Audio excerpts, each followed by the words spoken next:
Kita semua tahu di Indonesia UKM mengabsorb atau menyerap 93% angkatan kerja. Sedangkan para konglomerat, BUMN, sembilan naga, perusahaan asing multinasional menyerap hanya 7% angkatan kerja nasional. Bayangkan, walaupun angkatan kerja sudah terserap oleh UKM 93%, namun keberpihakan ekonomi nasional belum terlalu banyak memikirkan UKM. Buktinya berkali-kali kita keluhkan, misalnya pinjaman usaha saja masih menggunakan mantra kaum kapitalis, yaitu perlunya adanya jaminan. Pasar UKM tidak ada proteksi atau perlindungan dari buasnya para pebisnis kaum kapitalis bermodal kuat. Undang-undang UKM dan perusahaan besar sama saja, bahkan banyak perundangan dan perizinan menguntungkan si besar. Izin makanan BP POM misalnya, itu semua seperti drama yang semua orang tahu kecuali pejabat negara, bahwa dalam BP POM pasti ada orangnya para cukong besar. Di dunia rokok juga misalnya. Pokoknya the winners yang saat ini berkuasa, para kapitalis besar, dilindungi undang-undang, punya orang di lembaga perizinan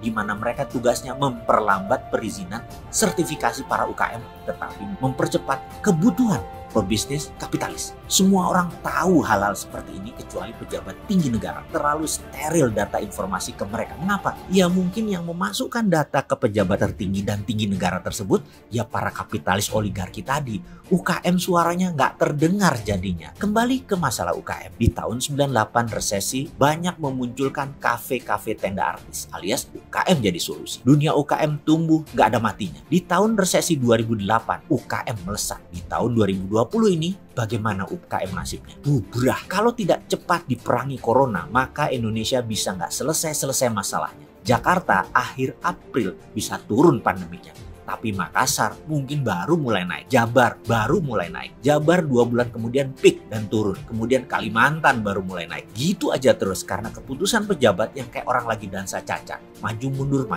pagi tempe, sore kedelai. Efeknya UKM ambyar. Karena perangnya lawan corona, pilih main panjang, pilih rubber set. UKM kalah nafas bos kalau kayak gitu. Lalu apa yang terjadi sebentar lagi? UKM bubrah, maka ada gelombang yang lebih parah dari corona, yaitu badai pengangguran. Kalau UKM mem-PHK separuh pegawainya dalam 3 bulan ke depan, maka 4 bulan dari sekarang ada 45% orang nganggur, tak berincome angkatan kerjanya, dan ini mengerikan. Solusinya bagaimana? Begini saya kasih saran. Dan ini pemerintah yang bisa menjembatani. Bahkan pemimpin tertinggi Indonesia harus segera turun tangan. Kita sederhanakan permasalahan bisnis sebentar. UKM paling cepat menyerap angkatan kerja. Setuju ya? UKM unggulan kalau kita kembangkan cabangnya yang manajemennya bagus, produknya unggul, bahan bakunya lokal, kita fokuskan, pasti berkembang cepat. Misalnya kita ambil contoh bakpia kukus Jogja. Bakpia tadi buka cabang mungkin bisa di 10 kota di Indonesia. Lalu ayam geprek Bensu mungkin bisa berkembang cabangnya lebih dari 500 cabang dalam 2 tahun ke depan. Dan di setiap cabang mereka bisa memperkerjakan antara 20 sampai 40 tenaga kerja. Jadi 10 cabang bakpia kukus akan memperkerjakan 400 orang dalam setahun ke depan. Geprek Bensu akan memperkerjakan 1.200 orang dalam 2 tahun ke depan. Ini gambaran sederhana. Apa grand plan ekonomi UKM kita ke depan? Sebaiknya kita gabungkan Tokopedia, Gojek, Bukalapak, GrabFood,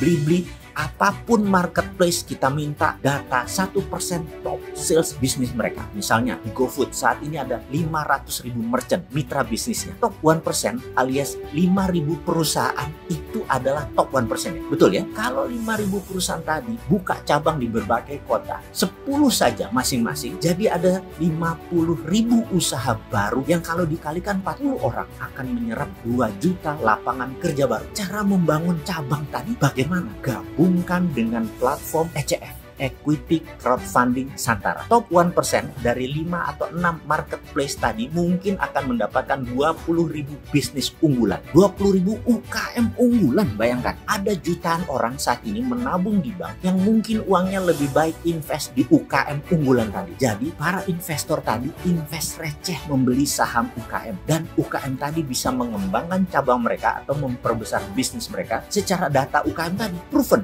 karena mereka produknya dari top sales di marketplace. Efeknya Ada 5 juta lapangan kerja baru tercipta dalam 2 tahun ke depan. Untuk itu ada baiknya Pak Presiden, saya selaku founder Santara, perusahaan platform urun dana pertama dan terbesar di Indonesia, mengundang semua pejabat tinggi negara, termasuk Pak Presiden, termasuk para unicorn tadi, duduk dalam satu meja. Kita selesaikan masalah pengangguran dan ekonomi UKM. Selamatkan rakyat dengan mengembangkan UKM dalam negeri. Segera, sinergikan kami segera atas nama bangsa dan negara. Ke depan setelah Corona, kita harus hadang resesi untuk tidak menggulung ekonomi Indonesia.